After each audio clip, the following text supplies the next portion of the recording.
section. So here's the isometric grid, just kind of looking at a plane to the left, to the right, and the top piece, there it is on the top section.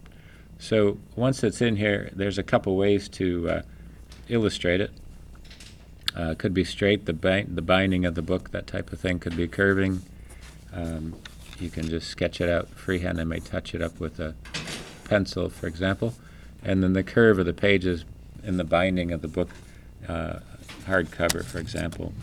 So just kind of giving you that look. So I can sketch this pretty easily from here. I might put another book up on top here. In this case, I just sketched up a little piece going up. I didn't go all the distance with the grids. I kind of cut it in half just to extend it off. So it's going to cantilever itself off of this edge and actually go up off the paper, which is fine. So that becomes another rectangular section that then on that particular piece, straight, but I'm going to curve these, and this is going to be an identical curve, and just kind of keep it going all the way around there. When you take a look at the thickness of this, even though I have this grid, I can just bump the pencil right up the top of that to give me that section, and this will wrap around itself behind it. So it's just a quick way to illustrate, trying to look, and the template's going to help you a little bit too as well. But there becomes that shape. If this is a curve, I can give it a spine. It can have a binding, a label. As we get into things, it can have the cover illustration happening on that. And again, trying to use some of the shading, whatever's quickest in putting some of these together. And then again, just trying to put one beneath this. So here's the overall sketch to it.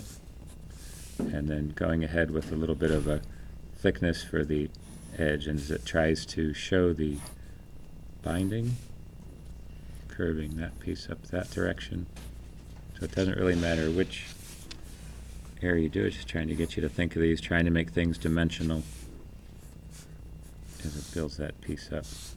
And if it has pages in it, it can be carried across there. If this is going to be shaded again, I can use the pencil, just drawing it right up to the top like that, all the way up.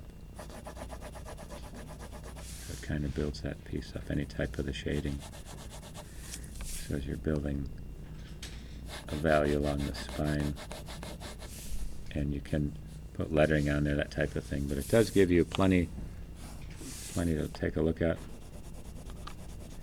as far as the shading goes for that. So kind of a simplistic view of it, but very, very basic. These things, as they're cantilevered over the top, gives a little bit more of a precarious feel to it. And just kind of building that section up. So just wanted to demonstrate that for you so you can see it for the Marvel comics. So you just have from that basic cube shape to a chair to a stack of books all the way into that section there.